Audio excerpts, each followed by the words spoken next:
Hello everyone, how are you. I hope आप सब अच्छे होंगे, बेहतर होंगे और स्वस्थ होंगे। तो आप सबका स्वागत है एनसीईआरटी ऑल इन वन के ऊपर, जहां आज हम क्लास 10th की एनसीईआरटी की पोइट्री का सेक्शन ले आ चुके हैं। और हमारी फर्स्ट पोएम जो रहने वाली है वो क्या है, डस्ट ऑफ स्नो, जो कि आज हमारी 10th क्लास की फर्स्ट जो पोएम है उसको आज हम डिस्कस करने वाले हैं। एक तरीके का ऐसा समझ लो, पिक्चर से पहले एक ट्रेलर आता है ना, उस तरीके से आज हम इसका इंट्रोडक्शन कर रहे हैं। यानी पार्ट 1A पार्ट हम कर रहे हैं इंट्रोडक्शन का। उसके बाद हम डिटेल समरी भी लेके आएंगे इसकी। उसके बाद इसके पैराग्राफ जहां से 5 नंबर का एक पैराग्राफ आता है, उस पैराग्राफ को भी लेकर आने वाले हैं।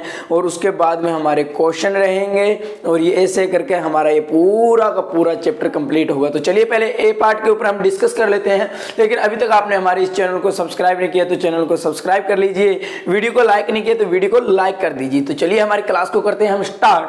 तो देखिए पोएम का क्या नाम है, डस्ट ऑफ स्नो।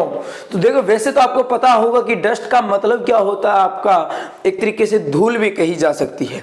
लेकिन इस पोएम के अंदर इसका क्या मतलब है, डस्ट ऑफ स्नो का क्या मतलब है कि बर्फ के एक छोटे छोटे कण, यानी पार्टिकल्स मान लीजिए, छोटे छोटे कण होते हैं जैसे बर्फ के छोटे छोटे कण। और यहाँ बर्फ कौन सी है, वो नहीं जो आप फ्रिज में जमाते हो, उस बर्फ की बात नहीं की गई है।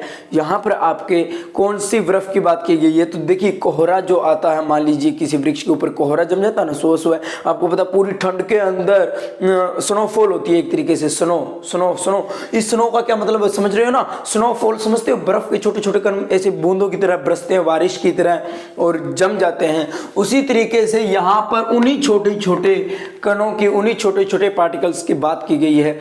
तो चलिए हम इंट्रोडक्शन को इसके डिस्कस करते हैं। और ये पोएम लिखी किसके द्वारा गई है, तो ये रॉबर्ट फ्रॉस्ट के द्वारा लिखी गई है। रॉबर्ट फ्रॉस्ट ने इस पोएम को बहुत ही बेहतरीन तरीके से लिखा है। बहुत अच्छी स्टोरी है, एक तरीके से स्टोरी समझ लीजिए, कविता समझ लीजिए। तो चलिए इंट्रोडक्शन स्टार्ट करते हैं हम कि dust of snow A well known American poet of nature, कि आपकी ये डस्ट ऑफ स्नो है वो अमेरिका का जो रॉबर्ट फ्रॉस्ट है उसके द्वारा ये लिखी गई है। इसके अंदर क्या है, अमेरिकन पोएट है वो क्या है, नेचर प्रेमी, यानी प्रकृति का बहुत बड़ा प्रेमी है, नेचर प्रेमी है, बहुत बड़ा प्रेमी है।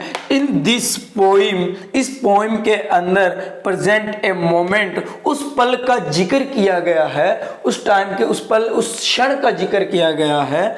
दैट सीम्स सिंपल, जो कि बहुत ही आम है, बहुत ही आम है, बट लेकिन हैज ए लार्जर सिग्निफाइंस, लेकिन वह बहुत अधिक महत्वपूर्ण है। यानी इस पोएम के अंदर एक ऐसे छोटे से मोमेंटम, एक ऐसे छोटे से पल का जिक्र किया गया है जो देखने में बहुत आम है, सुनने में बहुत आम है, लेकिन वो बहुत अधिक महत्वपूर्ण है। तो चलिए उससे आगे क्या है, it is a highly symbolic poem. यह जो पोएम है वो एक प्रतीकात्मक पोएम है। यह जो पोएम है, सिंबॉलिक का मतलब जानते हो ना, प्रतीक होता है एक तरीके का, क्या होता है, प्रतीक होता है। तो यह एक सिंबॉलिक पोएम है, यानी प्रतीकात्मक पोएम है। वन डे एक दिन, the poet was in a डिस्प्रेस्ड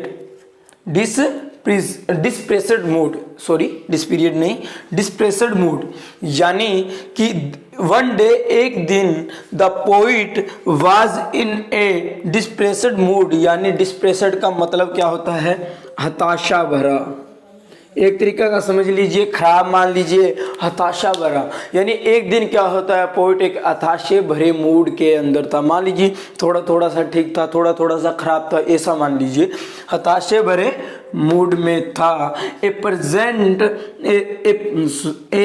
pleasant thing happened in a tree, और वो कहाँ पर था, एक वृक्ष के नीचे खड़ा हुआ था, हताशे भरे मूड में था और एक वृक्ष के नीचे खड़ा हुआ था। उसके बाद में क्या होता है कि उसी टाइम, मतलब ए प्लेजेंट थिंग, यानी कुछ ऐसी घटना घटती है। एक वृक्ष के नीचे खड़ा था और वहाँ उस वृक्ष के नीचे एक ऐसी घटना घटती है।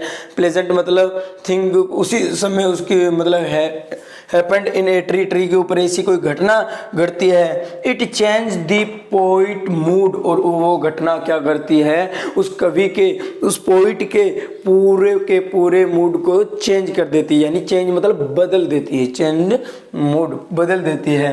It save the rest of the day. Rest of the day का मतलब है, रेस्ट मतलब बचा हुआ जो दिन है, यानी शेष जो बचा हुआ दिन है, उस घटना के बाद का जो दिन बचा हुआ था वो क्या हो जाता है, सेव हो जाता है, यानी बच जाता है।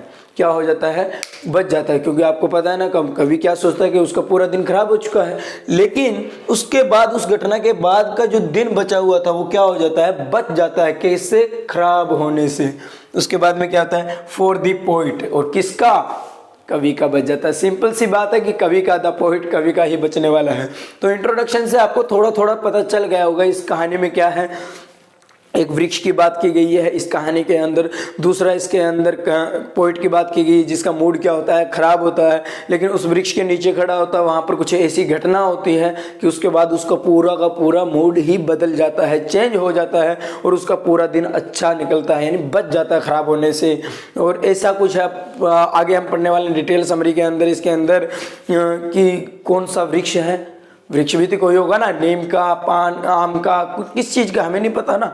तो आगे स्टोरी में पढ़ने वाले हैं कि कौन से पेड़ के नीचे खड़ा है, क्या उस पेड़ के नीचे घटना क्या घटती है आखिरकार। इसलिए तो इंट्रोडक्शन में सीधा घटना बता दिया कि एक घटना होती है, लेकिन डिटेल समरी में हम डिटेल तरीके से पढ़ेंगे कि वो घटना क्या होती है, क्या ऐसा होता है कि कवि का मूड बिल्कुल सही हो जाता है। तो डिटेल समरी में हम वो भी पढ़ने वाले हैं। दूसरा, ये सिंबॉलिक की बात की गई है, सिंबल की बात की गई है, प्रतीक की, कौन कौन से, यानी मान लीजिए स्टोरी के अंदर कौन क्या है, उनके प्रतीक क्या क्या हैं। जैसे कौवा, इस कहानी में कौवे की बात भी की जाएगी। पोइट के मतलब एक हेमलॉक ट्री की बात, यानी ट्री जो मैं बता देता हूँ उसका, यानी एक धतूरे के पेड़ की बात भी की जाएगी।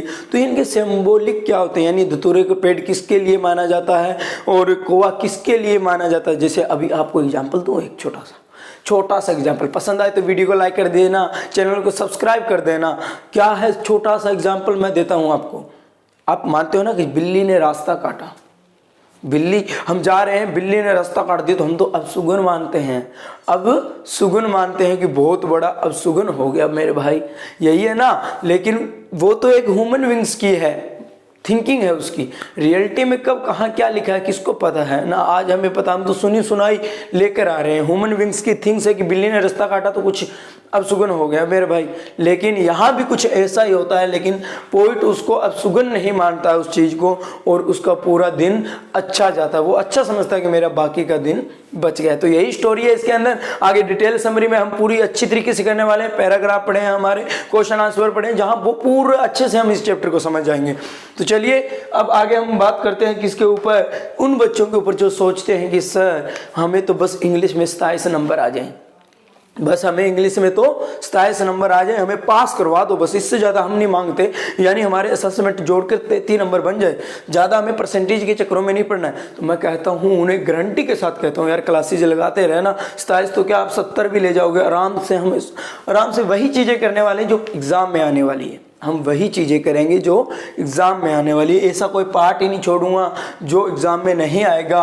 और ये आपकी दोनों साइड रहेगी, यानी आपका HBSC के लिए भी रहेगा, HBSC के लिए भी रहेगा और CBSE के लिए भी रहेगा, यानी दोनों बोर्ड के लिए रहेगा। क्योंकि आपको पता है ये दोनों साइड में NCERT बुक ही लग रही है। इसके अलावा जहाँ जहाँ NCERT बुक लग रही है वहाँ वहाँ ये चैप्टर आपके काम आने वाले हैं। तो चलिए हंसते रहिए, मुस्कुराते रहिए।